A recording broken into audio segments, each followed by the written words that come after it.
मोर्चाटा दियो हटा दिया होगा भाई जिलापाल प्रतिनिधि हिसाब से डेप्यूटी कलेक्टर सार आसीछन डेप्यूटी कलेक्टर सार कहला कहला आपण सुनले तो डेप्यूटी कलेक्टर सार कहउछन 30 तारीख दिन जिलापाल रो सम्मेलनी कक्ष रे आदिवासी नेता मानकर संगे आलोचना हवा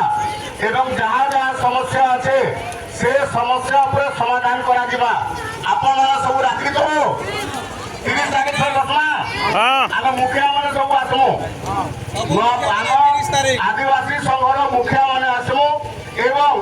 आम डेप्यूटी कलेक्टर सार भी लंफुलिया लोग नहीं से लंफुलिया लोग नहीं से लंफुलिया लोग कितने कहते नहीं से भी आदिवासी लोग आदिवासी लोग बोली करी जातिर भाई मैंने बोली करी नुआखाई जुहार बोले है आदिवासी के लोन फोन नहीं करे आदिवासी लोन नहीं जाने फोन नहीं जाने कूट नहीं जाने कपट नहीं जाने चारी नहीं जाने जुचारी नहीं जाने बेईमानी नहीं जाने बेबिचारी नहीं जाने जे ना सरल लोग है निष्कपट लोग है से भीतर से आदिवासी लोग है से आदिवासी लोग गोटे आदिवासी लोग के जवाब दौन हेतिर आगे आगे डेप्यूटी कलेक्टर सार